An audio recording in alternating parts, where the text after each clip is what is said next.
राहुल गांधी, राहुल गांधी।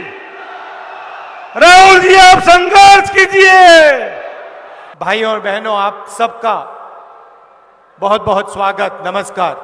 पूरे गुजरात से, गुजरात के हर कोने से, हर गांव से, हर बूथ से हजारों बब्बर शेर यहां आज आए हैं।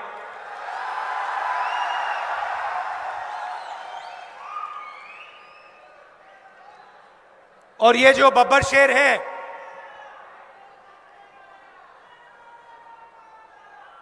ये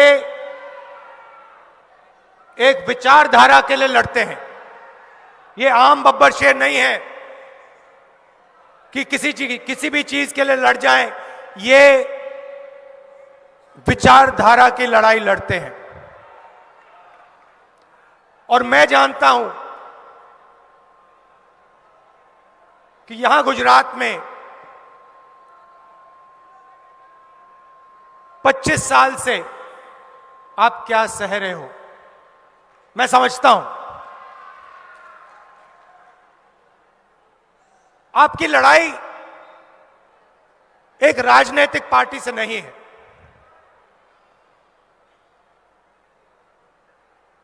यह लड़ाई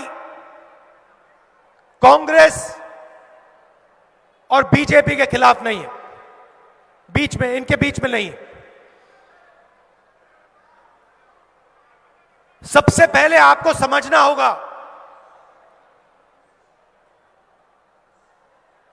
कि आप किस चीज के खिलाफ लड़ रहे हो, किसके खिलाफ लड़ रहे हो।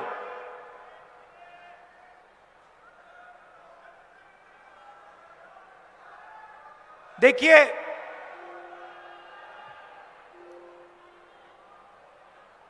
सरदार पटेल जी की बीजेपी ने मूर्ति बनाई। सरदार पटेल जी की दुनिया में सबसे बड़ी मूर्ति बीजेपी, नरेंद्र मोदी जी और आरएसएस के लोगों ने बनाई। सही? सरदार पटेल जी थे क्या? उन्होंने अपनी जिंदगी किन लोगों के लिए दी? वो किससे लड़े और क्यों लड़े? सबसे पहले सरदार पटेल जी सिर्फ एक व्यक्ति नहीं थे। आपने उनकी शरीर की मूर्ति बनाई, मगर वो सिर्फ एक व्यक्ति नहीं थे। वो गुजरात और हिंदुस्तान की किसानों की आवाज थे। मतलब जो भी उनके मुंह से निकलता था, जो भी उनके मुंह से निकलता था, वो गुजरात और हिंदुस्तान के किसानों के हित के लिए निकलता था। अगर आप सरदार पटेल जी को पढ़ोगे, उनके भाषण सुनोगे, उन भाषणों में किसानों के खिलाफ उन्होंने अपनी पूरी जिंदगी में एक शब्द नहीं कहा।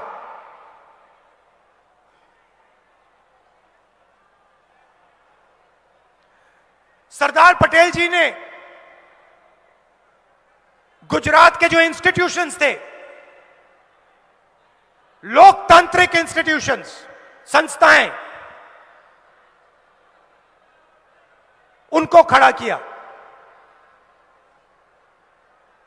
सरदार पटेल जी के बिना अमूल पैदा नहीं हो सकता। आप देखिए, मैंने आपसे पहले कहा आप लड़ किसके खिलाफ रहे हो। आमतौर से लोकतंत्र में राजनीतिक पार्टियों के बीच में लड़ाई होती है। कांग्रेस और बीजेपी पार्टियों के बीच में होती है।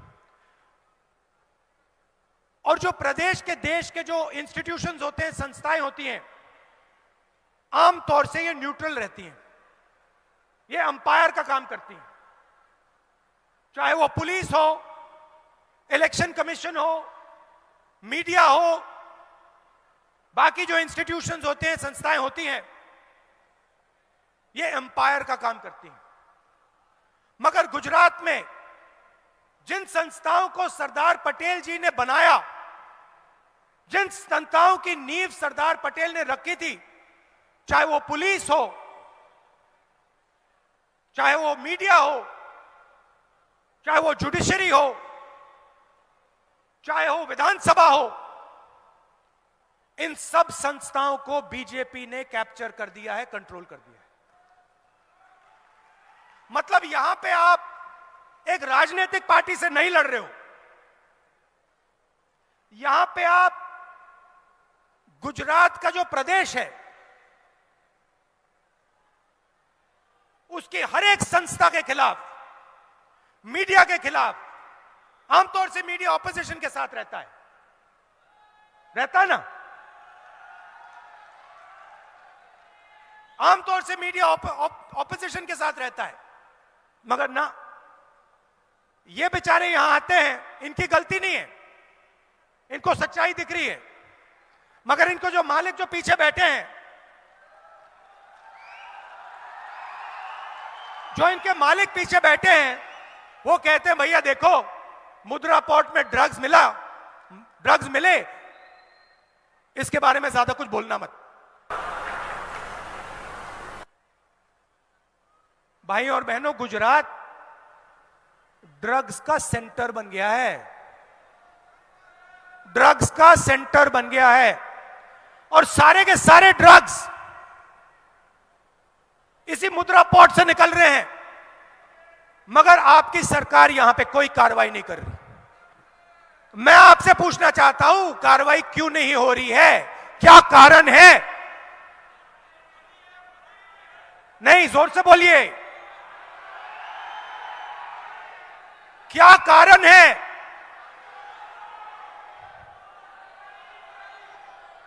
कि हर 2-3 महीने मुद्रा पोर्ट में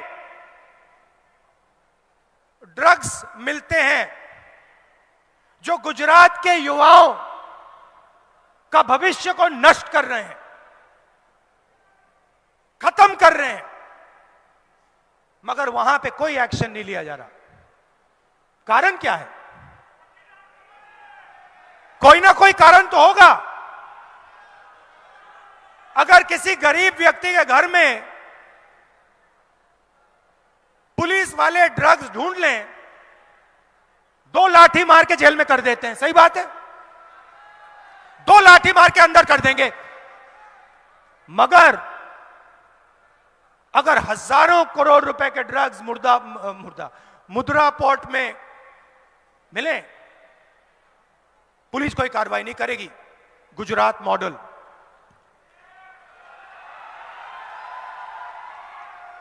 गुजरात मॉडल 2-3 उद्योगपतियों का, 3-4 उद्योगपतियों का राज, 100% मीडिया का कंट्रोल। उन उद्योगपतियों को जितनी भी जमीन चाहिए 2 मिनट में सरकार उनको दे देगी। मगर अगर गुजरात का गरीब हाथ जोड़ के, आदिवासी हाथ जोड़ के थोड़ी सी जमीन मांगे, सवाल नहीं उठता, चिल्लाओ जितना चिल्लाना है, कुछ नहीं मिलेगा। भाइयों और बहनों, बिजली के रेट गुजरात में हिंदुस्तान में सबसे ज्यादा हैं। नेक्सस है, वही 2-3 कंपनियां हैं, वही नाम है, आपके जेब में से पैसा निकलता है, सीधा उन्हीं 2-3 उद्योगपतियों के जेब में जाता है। और ये आप सालों से देख रहे हो। लोकतंत्र पर आक्रमण, गुजरात की जनता पर आक्रमण, कोई कुछ बोल नहीं सकता गुजरात में। गुजरात एक स्टेट है जहां पे आंदोलन के लिए परमिशन लेनी पड़ती है। आंदोलन के लिए परमिशन लेनी पड़ती है। जिसके खिलाफ आप आंदोलन करोगे उसको परमिशन देनी पड़ेगी पहले, आंदोलन करने से पहले। यह है गुजरात। और आपने पूरे हिंदुस्तान को, अगर हिंदुस्तान के किसी भी व्यक्ति को व्यापार समझना हो, बिजनेस समझना हो, तो गुजरात उसको सिखा सकता है। आप सबसे आगे हो, मगर आपकी स्ट्रेंथ क्या थी? आपकी कंपेटिटिव एडवांटेज क्या थी? बड़े अरबपति नहीं, स्मॉल और मीडियम इंडस्ट्री आपकी स्ट्रेंथ थी। जो छोटे व्यापारी होते हैं, मिडिल साइज व्यापारी होते हैं, वो आपकी स्ट्रेंथ थी। आप मुझे बताइए, वो जो आपकी स्ट्रेंथ थी उसका क्या हुआ? क्या गुजरात की सरकार जो छोटे व्यापारी होते हैं, स्मॉल और मीडियम बिजनेसेस होती हैं, क्या उनकी मदद करती है? नोटबंदी से जो छोटे व्यापारी हैं, मिडिल साइज व्यापारी हैं, उनको फायदा हुआ? आप किसी भी दुकानदार से पूछ लीजिए, आपको बताएंगे, सब के सब बताएंगे कि नोटबंदी ने हमें नष्ट कर दिया। गलत जीएसटी लागू की, वही सवाल आप फिर से पूछिए, किसी भी दुकानदार से पूछिए, जीएसटी से आपका फायदा है या नुकसान? वो आपको बताएगा नुकसान, नुकसान, नुकसान। तो अगर किसानों को फायदा नहीं, मजदूरों को फायदा नहीं, छोटे व्यापारियों को फायदा नहीं, स्मॉल और मीडियम बिजनेस को फायदा नहीं, तो फायदा किसको? फायदा किसको? वही 3, 4, 5 बड़े उद्योगपतियों को। पूरा का पूरा गुजरात, आपका पूरा का पूरा प्रदेश उन्हीं 4-5 लोगों के हवाले कर दिया है। एयरपोर्ट हो, पोर्ट हो, इंफ्रास्ट्रक्चर हो, टेलीकॉम हो, कुछ भी हो, उन 5 के पास पूरा का पूरा उनके हवाले कर दिया है। यह आपकी सच्चाई है।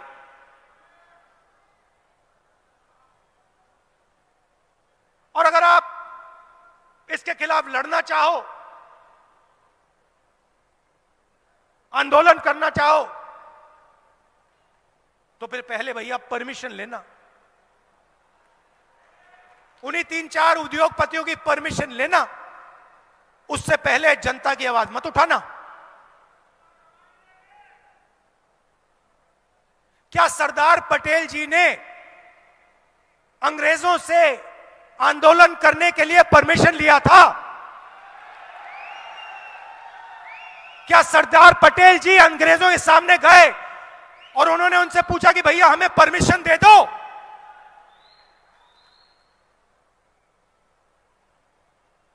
अगर आप सरदार पटेल जी से कहते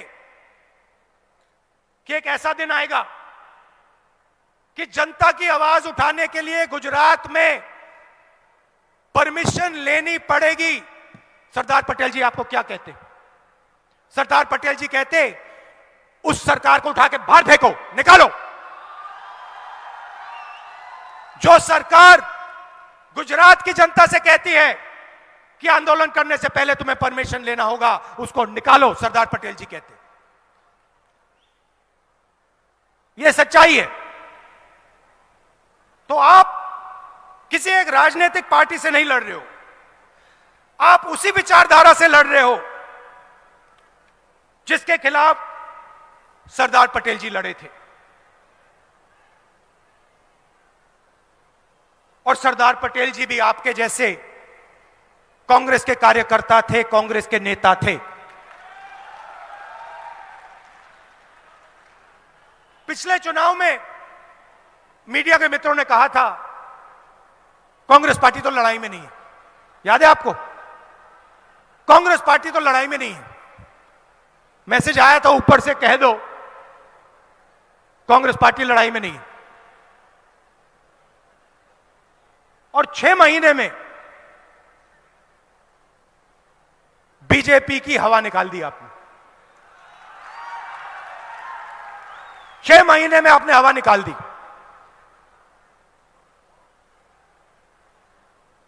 थोड़ी सी कमी रही, मगर आप बब्बर शेर जैसे लड़े, एक साथ खड़े हो गए, विचारधारा के लिए लड़े, गुजरात के किसानों के लिए लड़े,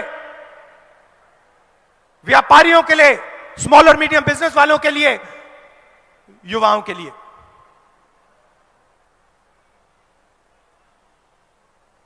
और वही इस बार होगा। देखिए, मीडिया कुछ भी कह ले और इनको कहना पड़ता है, इन बेचारों की गलती नहीं है, ऊपर से ऑर्डर आता है। कुछ भी कह दे, मैं आपको बता रहा हूं कि गुजरात की जनता आपके साथ खड़ी हुई है। गुजरात की जनता तंग है, गुजरात की जनता गुस्से में है, दुखी है।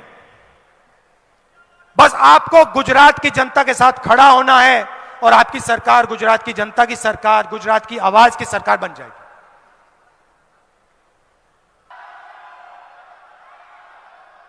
और सबसे बड़ी चीज जिससे मैं खत्म करना चाहता हूं, बेरोजगारी और महंगाई। मैंने आपसे कहा कि बीजेपी की पॉलिसीज ने, नोटबंदी ने, जीएसटी ने, जो स्मॉल और मीडियम बिजनेसेस हैं, छोटे व्यापारी हैं, उनकी रीढ़ की हड्डी तोड़ दी है। भाइयों और बहनों, सच्चाई यह है कि 2-3 अरबपति इस प्रदेश को रोजगार नहीं दे सकते हैं। रोजगार कौन देता है? रोजगार छोटे बिजनेस, स्मॉल और मीडियम बिजनेस, व्यापारी और किसान देता है। और जब तक इनकी सरकार नहीं बनेगी, जब तक किसानों की, छोटे व्यापारियों की, स्मॉल और मीडियम बिजनेस वालों की सरकार नहीं बनेगी, जो सरकार उनकी पूरी मदद करे, तब तक इस प्रदेश में रोजगार पैदा नहीं हो सकता है। आप जितनी भी कोशिश कर लीजिए, अगर स्मॉल और मीडियम इंडस्ट्री मजबूत नहीं हुई गुजरात में, यहां पे रोजगार पैदा नहीं हो सकता।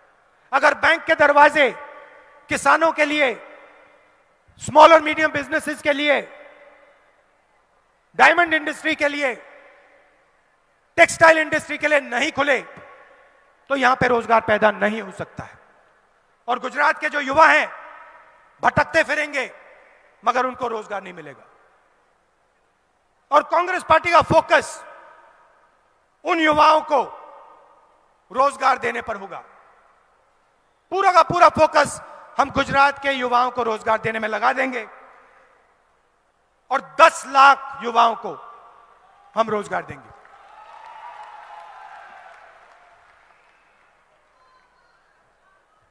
आपके सामने चुनाव है और मैं आपको बता रहा हूं, मैं पिछली बार भी आया था, इस बार भी आया हूं, मैं आपको बता रहा हूं, अगर आप लड़ गए, पिछली बार जैसे अगर आप लड़ गए, मैं आपको गारंटी देके कह रहा हूं, यहां पे कांग्रेस पार्टी की सरकार बनने जा रही है।